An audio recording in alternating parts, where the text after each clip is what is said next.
नमस्कार दोस्तों। कुछ लोग मुझे पूछते हैं कि सर हमारा मॉर्गेज लोन है, सिक्योर असेट है और हमारा घर है, गाड़ी है, बंगला है और जो प्लॉट का लोन है, ऐसे सारे लोन में बैंक की तरफ से हमें 13(2) के सरफेसी एक्ट अंतर्गत जो है डिमांड नोटिस प्राप्त हुआ है और हमें 60 दिन का मौका दिया है। अब हमारे साथ क्या होने वाला है? क्या हमारा घर सच में नीलाम होगा, ऑक्शन होगा और हमारा घर घर के ऊपर पोजीशन लिया जाएगा बैंक के द्वारा? ऐसे क्वेश्चन जो है दोस्तों मुझे पूछते हैं। इसमें क्या प्रोसीजर होता है, टोटल जो बैंक आपके साथ जो करती है उसमें समय कितना लगता है और क्या हम डीआरटी कोर्ट में जाएंगे तो क्या हमारा लोन माफ़ होगा? हमारे पास तो पैसा भरने के लिए नहीं है, पर डीआरटी कोर्ट में जाएंगे तो हमारे लोन के ऊपर जो घर के पोजीशन के ऊपर जो बैंक घर के ऊपर पोजीशन लेने वाला है उसके ऊपर स्टे लग जाएगा। तो ऐसे सारे क्वेश्चंस हैं जिनके उत्तर मैं इस वीडियो में दूंगा दोस्तों। अब डीआरटी कोर्ट में कब जाया जाता है दोस्तों? जब भी बैंक ने खुद गलत तरीके अपनाए होंगे, कुछ इनलीगलिटी आपके साथ की होगी, कुछ नोटिसेस गलत तरीके से आपको भेजे होंगे, एनपीए का जो आपके अकाउंट के एनपीए का क्लासिफिकेशन गलत होगा, तो इस सिचुएशन में आप अपना जो भी सरपेसी का प्रोसीडिंग बैंक कर रही है, पोजीशन लेने का बैंक काम कर रही है, तो वो जो है प्रोसीडिंग जो है आप डीआरटी कोर्ट में अपील करके वहाँ पे सिक्योरिटाइजेशन एप्लीकेशन और आईए लगा के वहाँ पे आप चैलेंज कर सकते हो, उसमें आप स्टे लगा सकते हो। अब शुरुआत से आपको मैं बताता हूँ कि प्रक्रिया ये बैंक क्या करती है। शुरुआत में आप 90 डेज़ तक आप कंटिन्यूस आप लोन डिफ़ॉल्ट कर जाते हो तो आपका लोन अकाउंट जो है एनपीए क्लासिफिकेशन कर दिया जाता है और आपको एक सेक्शन 13(2) सरफेसी एक्ट में आपको एक नोटिस जो है बैंक की तरफ से भेजा जाता है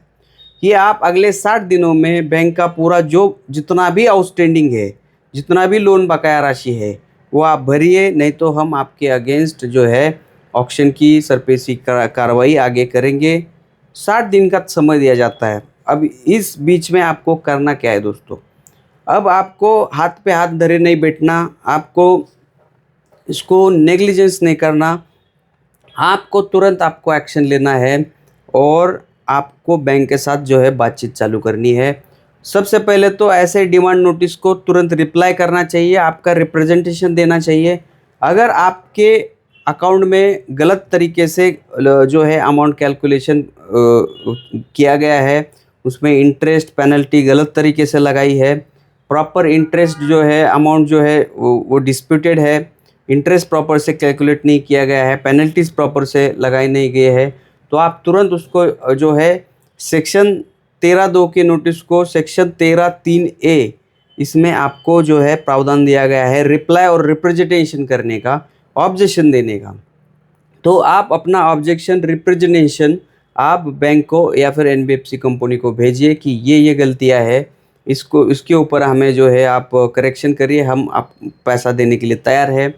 या फिर आपकी वित्तीय प्रॉब्लम है, आपके साथ आर्थिक अड़चन में आ गए हो, तो आपको बैंक को बोलना चाहिए कि हमारा ईएमआई कम किया जाए, हमारा लोन रिस्ट्रक्चर किया जाए, या फिर हमें इतने इतने दिन का समय दिया जाए,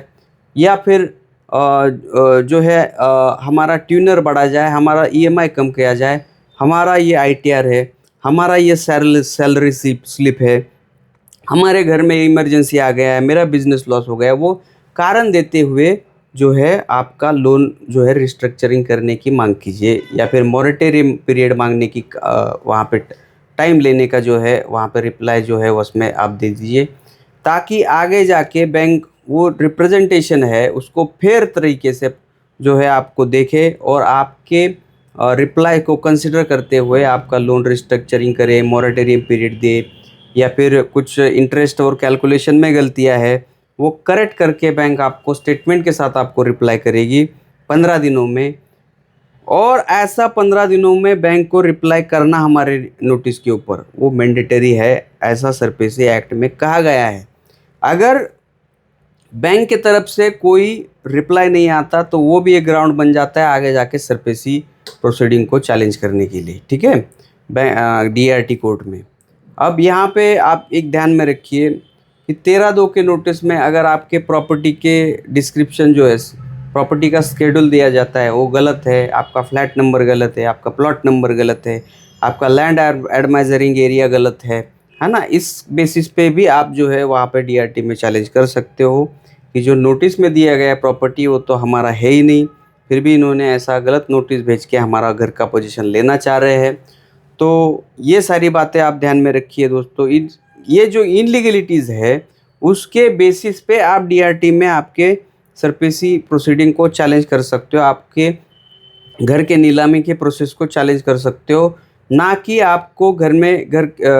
के जो भी आउटस्टैंडिंग है, आपको लोन जो है नहीं भरने का जो इरादा है उससे कुछ नहीं होगा दोस्तों, या फिर लोन माफ़ करने के लिए भी हम डीआरटी में नहीं जाते। डीआरटी कोर्ट में आप जब जाते हैं, कब जाते हैं, जब इनलीगलिटी हुआ है और आपका जो रिप्रेजेंटेशन है बैंक को दिया उसके ऊपर बैंक ने कुछ रिप्लाई नहीं दिया होगा,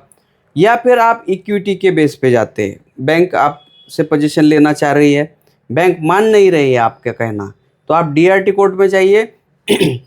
और बोलिए हम लोन की सारी ईएमआई भर देंगे और जो है हमारा लोन रेगुलराइज कर दीजिए, क्योंकि हमारा ट्यूनर बाकी है, हमारा पैसे भरने का समय अभी बाकी है और कुछ साल बाकी है, तो हमारा जितना भी ईएमआई है हम पे करने के लिए तैयार है, हमारे लोन को हम रेगुलराइज करना चाहते हैं, हमारा पोजीशन को आप स्टे दे दीजिए, आप रुकवाने के लिए आप आदेश करिए। इस तरीके से इक्विटी के बेस पे भी आप जो है वहाँ पे जा सकते हैं, आपको घर को दुकान को प्लॉट को बचाने के लिए। अब दूसरा तरीका, ये तो हुआ इक्विटी के बेस पे, मतलब आप पैसे भरने के लिए तैयार है। दूसरा होता है मेरिट के बेस। अब मेरिट के बेस पे कैसे जाओगे कि इंटरेस्ट कैलकुलेशन गलत है, अमाउंट डिस्प्यूटेड है, बैंक की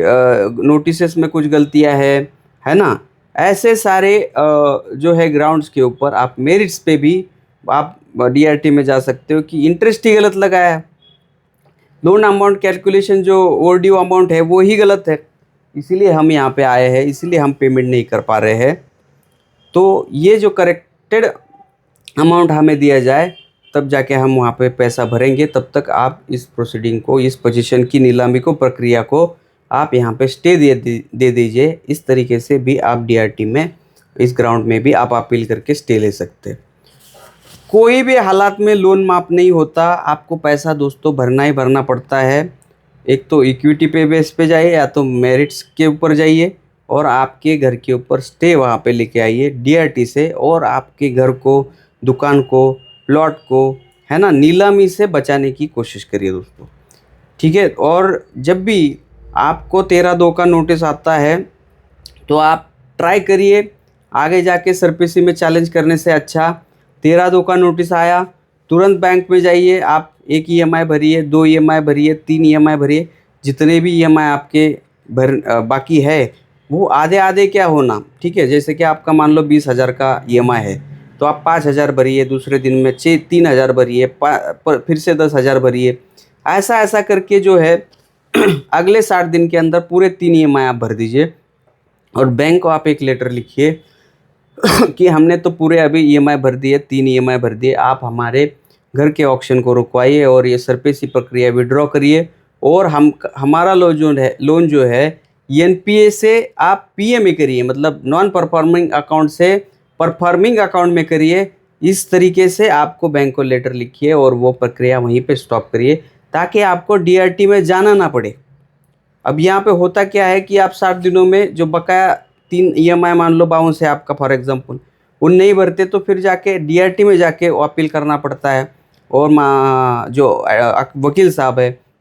उनका भी फीस अलग से देना पड़ता है, डीआरटी में जो अपील करने का जो कोर्ट फी होता है वो भी अलग से भरना पड़ता है ना। ये सारी प्रक्रिया फिर आगे आपको अलग एक्सपेंसेस भी करने की तैयारी रखनी पड़ती है दोस्तों, है ना। और ये चीज़ें होने से अच्छा आप क्या करिए, आपका लोन रेगुलर करने की जो है दोस्तों कोशिश करिए भाइयों, आपका पैसा बचे। मेरे ये वीडियो बनाने का यही मोटिव है कि आपका पैसा बचे, बट जहाँ पे ज़रूरत है फिर वहाँ पे आपको पैसा, लीगल एक्सपेंसेस, वहाँ पे वकील साहब के ऊपर थोड़ा प्रोफेशनल फीस में, कोर्ट फी में जो है खर्चा करना पड़ेगा, वो टाइम आप आने मत दीजिए, ठीक है। डीआरटी कोर्ट में अपील करने से पहले आप खुद से ही बैंक के साथ सेटलमेंट करने की या फिर लोन रेगुलराइज करने की, ईएमआई कम करने की जो है आप कोशिश करिए। दोस्तों ये वीडियो में मैं बस आपको इतना ही बताना चाह रहा था कि डीआरटी वाले जो मुझे बहुत सारे नोटिस में मुझे आ रहे हैं और कॉल्स आ रहे हैं, मैसेजेस आ रहे हैं,